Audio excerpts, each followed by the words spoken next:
Good morning, Brew Daily show. I am Neal Freyman. And I'm Toby Howell. Welcome to the first episode. I'm so excited. We have a great show ahead, but let's introduce ourselves a little bit first. All right, I'll go first. I am Neal Freyman. I'm the managing editor at Morning Brew, which means I have been overseeing the newsletter for every day. I think it's been almost every day for the past almost 6 years now. It is wild, and I know so many people out there who have loved and read the Morning Brew newsletter are probably surprised to hear your voice for the first time, so I'm excited. Here it is. Yeah. They say it's a good podcast voice. All right. We'll find out. A face for podcasting and a voice for podcasting. All right. Not too bad. And who are you, Toby? And I'm Toby Howell. I was actually hired to the Brew by Neal a few years ago. Huge mistake. Huge mistake. Look at where we ended up. Originally as a newsletter writer, then I kind of took over the Twitter account and ran that for a while. Then I actually left the Brew, but now I'm back to host this podcast with my good buddy Neal. Yes, we're super happy you're back. So wanted to get into a little bit of what people can expect with this show. And it's going to be 5 days a week on wherever you get your podcasts and on YouTube. And we're just going to go a little bit deeper and beyond the headlines that you see in the daily newsletter. We're going to offer some analysis and, we did a bunch of research. Right. So we'll hopefully have some cool facts and figures and a little bit more context to help you understand the day's news. Yeah, but at the end of the day, it is Neal and I read a lot of news. We enjoy talking about the news, so hopefully we provide a little more context and color to kind of your daily commute. Yeah, so final note is that Toby and I, especially Toby, are really competitive, like sub 3 hour marathon competitive. So we're going to work our butts off to make sure that this is a really good show for you, and we'd love to hear all of your feedback. I think that's enough introduction, right? I'm excited. Let's do this thing. Let's ride.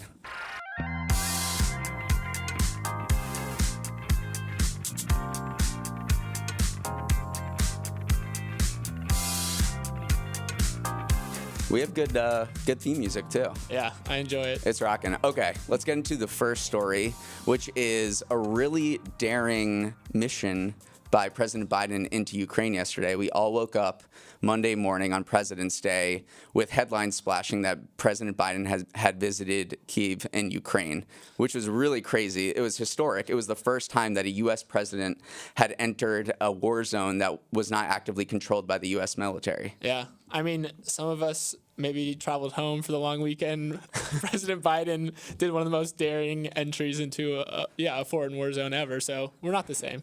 We are not the same. This was really badass. Did you read up on the details of how they pulled this off? Because presidents don't just travel places. Because I remember Obama came to Maryland when I was there, and the campus shut down. Like for days, they put snipers on the roofs. Right. So this, presidents have insane security detail, obviously, and they have to shut down the entire area that they travel to. So this was quite an operation. And this was a huge deal for trains, too, because we all know President Biden is a big train guy. But I actually saw a thread on Twitter written by Alexander Kamishin, who kind of runs the rail network in Ukraine. And this was like their Super Bowl because he traveled. Look at this thing. Biden was in Ukraine for 24 hours. 20 of those hours he was on a train. For those hours he was walking around. So the train guy had to be on his stuff because...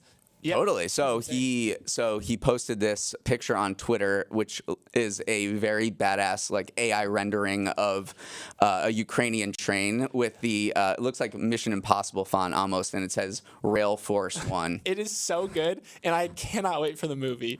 There is definitely going to be a movie because people love train dramas. Like the Pelham Station, I think, is one. So I'm excited for Hollywood to get its hands on this one. Some of the details about his trip are really interesting because it was super secretive.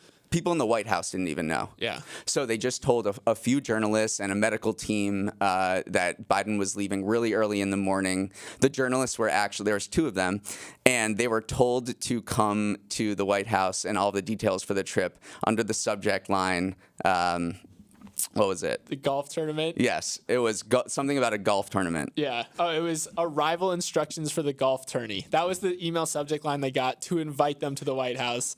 Honestly, I would have been a little disappointed. I know, we're big golf fans. No way. We are going to the White House to play golf with Joe. So he flew not on the 747. He flew on a modified 757 to Germany and then to Poland under nightfall. It was very surreptitious. Yeah. Good word. And what's your Air Force One fact? My Air Force One fact, everyone should read the Air Force One Wikipedia. It is an incredible document.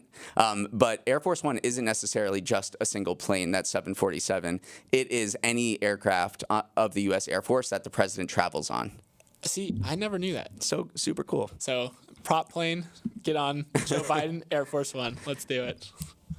So there is a lot of greater significance to Biden's visit to Ukraine. It comes on the eve of the one-year anniversary of the war, which started on February 24th, 2022. And he wanted to show unity with Ukraine. And a bunch of people around the world hailed it as a very important moment for the president to visit Kyiv. This morning, Putin responded in his dastardly way. Yeah. And he basically revoked Russia's participation in the last remaining nuclear arms deal. So he really ratcheted up his rhetoric this morning. Yeah. I mean, it's tit for tat. We see this all the time. I don't know enough about nuclear international policy to know if this is truly a big deal, but feels like a little bit of an overreaction, but I guess he had to react. I mean, he invaded Ukraine in the first place completely unprovoked, so this is kind of par for the course for him. Yeah. One final fact about this visit is that the sirens, there's an air raid mobile app and in Ukraine, and it went off during Biden's visit. Oh, boy. And do you know who voices that app? No. I Mark Hamill from Star Wars? who played Luke Skywalker on Star Wars, voices that app and tells you when it's okay to come out again. Okay, that is a fantastic fact to drop at the bar this week. There's going to be a lot of facts. Yeah. Okay, moving a little bit closer to home. This morning, some of the nation's biggest retailers reported earnings and gave us a little more insight into how they're doing and how the American consumer is faring in this era of super high inflation. Those retailers were Home Depot and Walmart. It wasn't great. Yeah, it wasn't great. This earnings season has not been good so far, and Walmart and Home Depot definitely continued that. Home Depot missed Wall Street's revenue expectations for the first time since 2019, and Walmart offered a pretty disappointing forecast for the year ahead. There is some light at the end of the tunnel, though, right? Because buried within the not as great earnings was Home Depot says that it plans to spend $1 billion to give all their hourly workers a wage, or hourly wage workers a raise. Yeah, I'll get there eventually. So it is interesting. We've talked about how this is maybe like a rich session where you see all these workers at big tech, Google, Meta getting laid off, but then you see the actual retail workers getting raises, which shows that these workers are still in really high demand. It's still a tight labor market. Especially in hospitality and retail. If you want to work at a restaurant or at Home Depot or Walmart, like there are a zillion jobs for you. The unemployment rate has dipped to a historic low of 3.5%. And these companies are still hiring. I mean, Chipotle. They're hiring. It's burrito season. It's coming up. Yeah. Burrito season is coming up. We all can't wait for burrito season. Yeah. Chipotle is hiring 15,000 people ahead of what it expects to be busy times. And Walmart also gave a raise to a bunch of its employees last month as well. By the way, I do want to say that Home Depot workers deserve every penny they get. They are the most helpful retail workers. So helpful. Ever. They're awesome. I want to be friends with. I want to like impress them. I think it's like you're in your dad phase already. I know, exactly. We're like I just want them to validate whatever construction progress. There are so many of them too. Yeah. Home Depot has 475,000 employees. Huge. They're one of the largest private employers in the country. Yeah. So it is good to see that they are bumping up the wages a little bit. I want to take us to a little bit more social media, my domain. Oh my God. Expert. Yes. So Meta is rolling out their new paid verification service for Instagram and Facebook. It's going to cost $11.99 a month for the web version and $14.99 a month on iOS.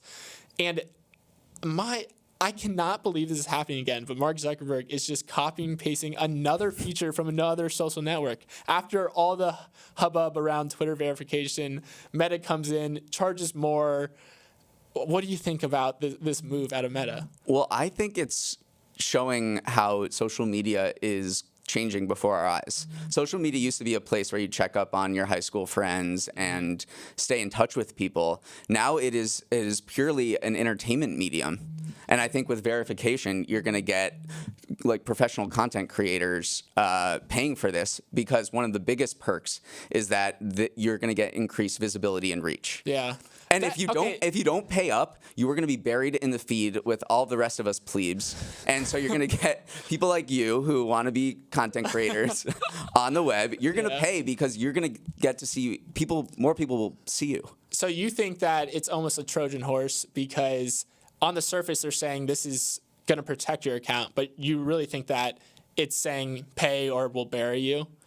Kind of. Yeah. I honestly think that it's a Trojan horse to get even more data from us. So basically now Meta is saying, not only are we going to mine your data, you're going to pay us for us to mine your data. Because in order to meet the requirements, you have to submit a government issued ID. Right. So Twitter doesn't do that. Right. Which is why you get Eli Lilly being impersonated and losing billions of dollars in market cap. And we'll touch on Twitter a little bit too as well.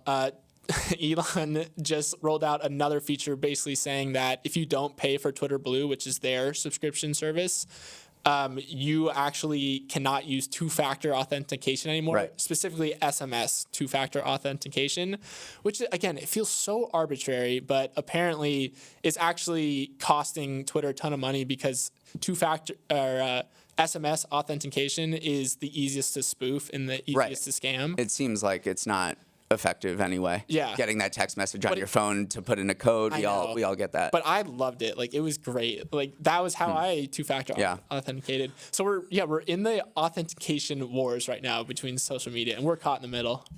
Yeah, but social media is just becoming a pay-to-play thing these days. It's also important in the context of Meta's declining ad revenue. Yeah. They rely on ad revenue for their entire business right now, and that is not good during these times of economic uncertainty. So it's looking for another revenue stream, and it thinks that direct subscriptions will be that. It doesn't look like it's going to be a lot of money. So there was a note written by an analyst yesterday who projected that Meta would make upwards of $3 billion, at the top end, would make $3 billion in revenue from people paying up, and its annual revenue is $117 billion. So you can do the math. I think this is a way to court creators and professional content creators who are just willing to pay, stick around, entertain us on Instagram Reels, and we'll stay on the platform longer. Yeah. Look you're a little bit of a social media expert yourself. I'm a social media consumer, not a producer. Okay, there you go.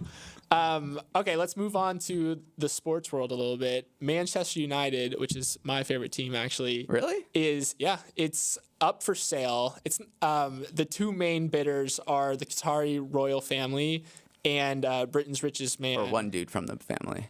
Yeah, well, it's kind of a conglomerate. Okay. Yeah. So Qatari or Jim Ratcliffe, who is the richest man in England, who is the owner of this petrochemical giant Ineos.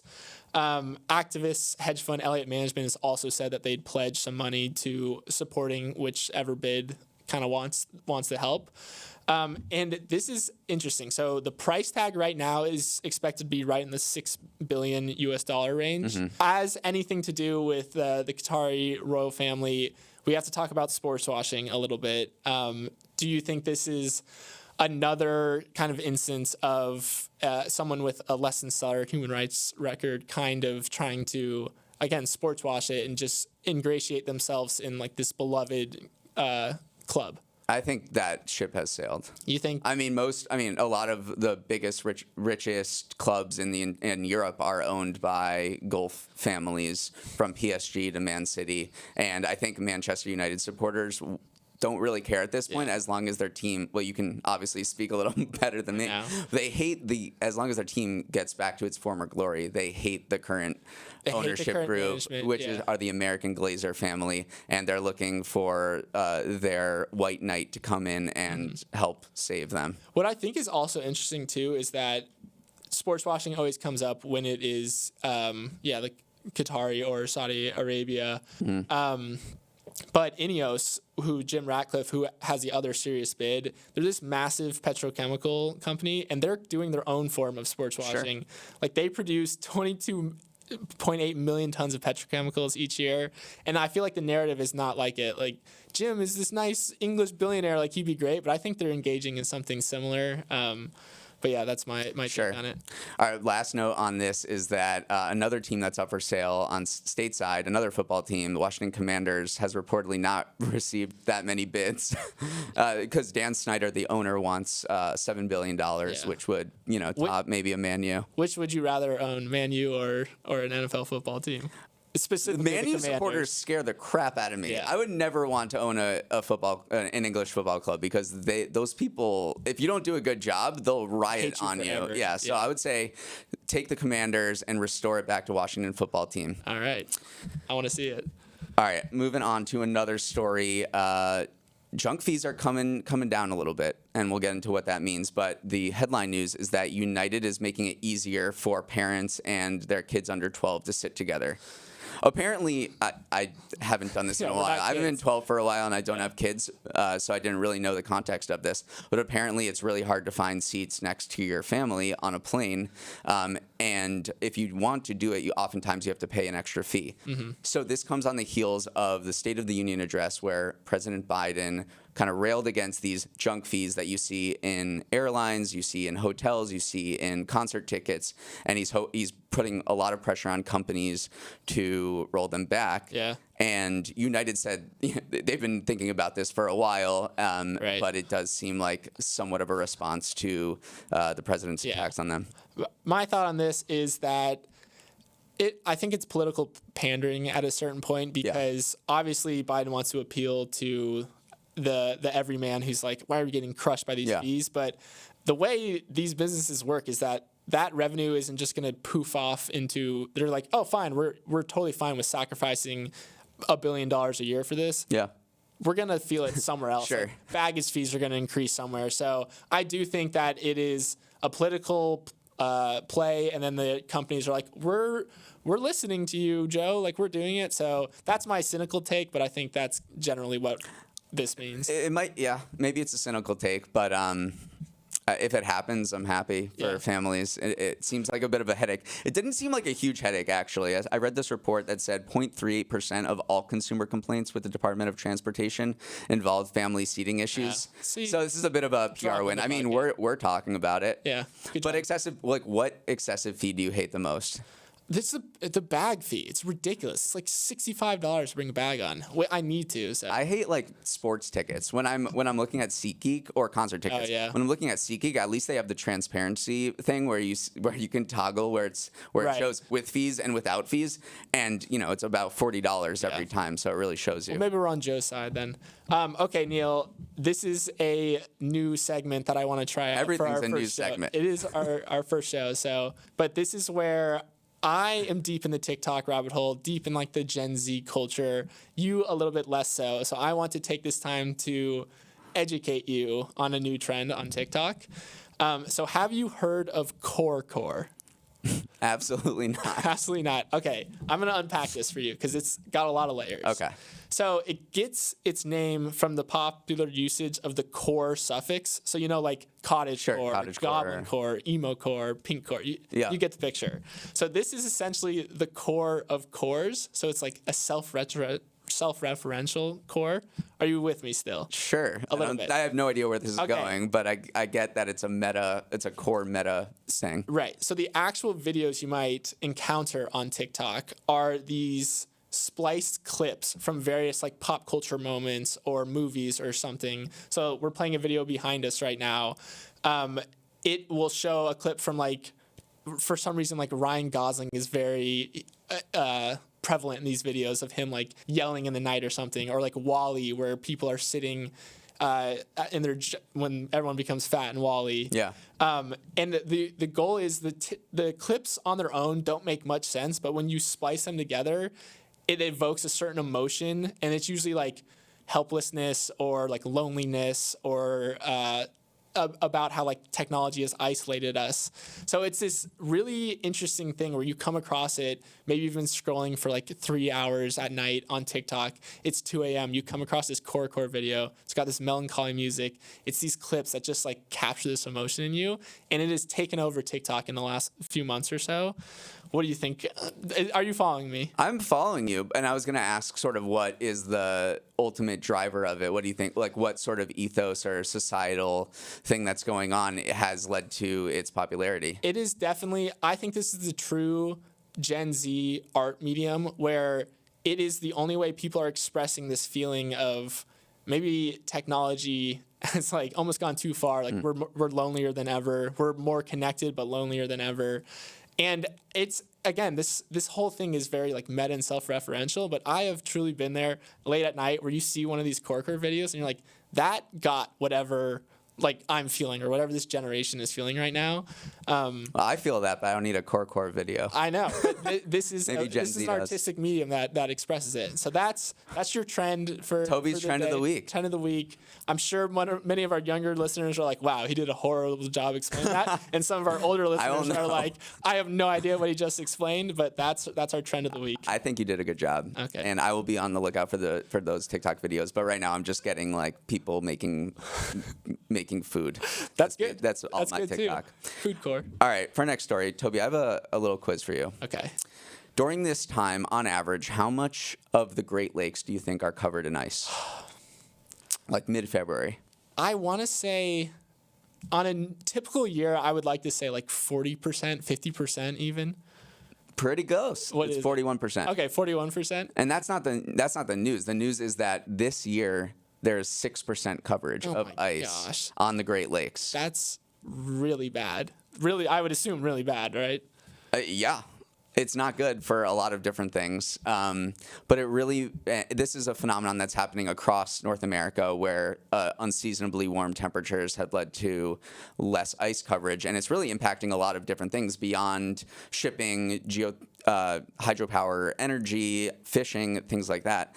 It's affecting pond hockey, the most cherished of New England traditions. Okay, I just want to say I'm from Florida, so I never got to experience this pond hockey, but it does seem like it is affecting you. Oh my God. Yeah, it is affecting me memories. deeply because I grew up in Massachusetts and my neighbor had an ice rink in our backyard. Yeah. And it froze over every year and we would play hockey on it. I just have the most beloved memories. When we got into high school, we started playing broom ball when people couldn't skate, and we just hacked each other to pieces.